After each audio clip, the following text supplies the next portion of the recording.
Have you ever gotten to the end of the month, looked at your bank account, and just thought, wait, where did it all go? You work hard, you're earning a good income, but it just feels like you're spinning your wheels, not really getting ahead. Well, let's get into it because today we're going to break down why that feeling is so incredibly common and, most importantly, what you can actually do about it. This is the big, frustrating question, isn't it? We all try to put some money aside. We cut back on a few things, but somehow saving whatever's left over at the end of the month, it just never seems to add up to much. It really feels like you're on a financial treadmill, just running and running, but not going anywhere. But what if I told you the problem probably isn't how much money you make?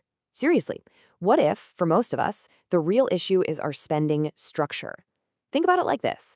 It's not just about the amount of cash coming in, it's about the system, or, the lack of a system, for how that money goes out. See, getting a handle on your money isn't just about spreadsheets and numbers. It's really a psychological battle. It's a fight between what you want right now and what you want in the future. Our brains are actually hardwired with something called present bias, which is just a fancy way of saying we instinctively want a small reward now way more than a bigger reward later. So winning this is about both mindset and data. You need a strategy for both. And here's the good news. There's a clear roadmap, a way through the chaos. To really, truly take control, you've got to move through 3 distinct stages. And these stages will literally transform you from someone who just spends passively into an active manager of your own finances. So where do we start? Well, stage 1 kicks off with the most basic, most fundamental step of all, creating a filter so you can actually understand what you're spending your money on in the first place. Now, this looks super simple, right? Needs versus wants. But man, this is where we blur the lines all the time. Needs are for survival, plain and simple. Your rent, your utilities, your basic groceries. Wants, on the other hand, are for pleasure. That daily coffee, that extra streaming service you forgot about, eating out. The very first step is just to be brutally honest with yourself about which box your purchases really tick. So that leads to the big question, doesn't it? How do you actually get that wants column under control? Look, the goal isn't to suck all the joy out of your life. Not at all.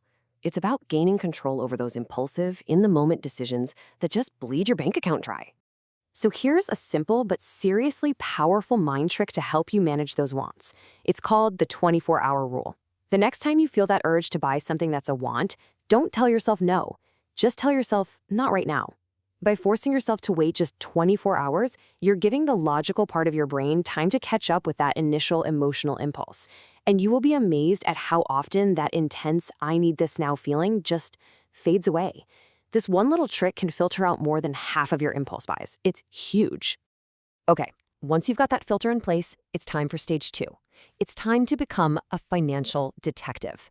Your mission, should you choose to accept it, is to hunt down all the small, hidden leaks that are quietly sinking your budget. And these leaks are so sneaky. They're not the big, obvious purchases, like a new TV.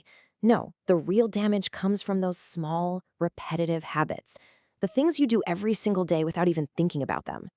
And this brings us to a really famous concept you've probably heard of, the latte factor.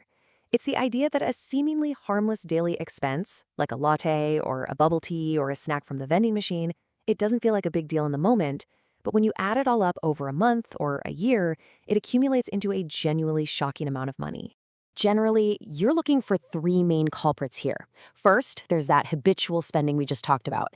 Then you've got the subscription black holes, those free trials you totally forgot to cancel, or the gym membership that's on autopay even though you haven't been in months. And finally, there's senseless spending, where just tapping a card or your phone is so easy, you kind of lose the physical sensation of money actually leaving your pocket. So how do we pull all this together? Well, in our final stage, we move from playing defense to playing offense. After you've filtered your spending and you've plugged the leaks, you need a proactive plan. And this isn't some crazy restrictive budget. It's an active blueprint for your money. The 50-30-20 rule is a beautiful thing because it is so simple. Here's how it works. No more than 50% of your take-home pay goes to your absolute needs. Then, 30% is set aside for your wants, and you can spend that guilt-free. And finally, a non-negotiable 20% goes directly into savings and investments. And let's be super clear about that 30% for wants. I really want to hammer this point home. It's not a weakness, it's a strategic necessity. Think about it. If your budget is all sacrifice and zero fun, you're going to burn out and you're just going to give up. The source material calls this avoiding financial fatigue, and it is absolutely the key to making this whole system stick. Now, that 20% for savings, that's your future. That is your wealth building engine. And to make it work, you have to follow one golden rule. Save first, then spend. Let me say that again. Save first, then spend. This means you don't save what's left after spending. You spend what's left after you've saved. And the easiest way to do this? Automate it. Just set up an automatic transfer to your savings account for the day you get paid. Done. So, when you put all three of these stages together, the filter, the hunt, and the structure, what you're really doing is so much bigger than just budgeting. You are making a fundamental shift in your entire financial mindset. And this quote right here just nails it. The goal isn't to stress out tracking every single dollar in some complicated spreadsheet. The whole point is categorization. It's about having a clear, high-level view of where your money is going: needs, wants, and savings. It's about awareness, not about tedious accounting.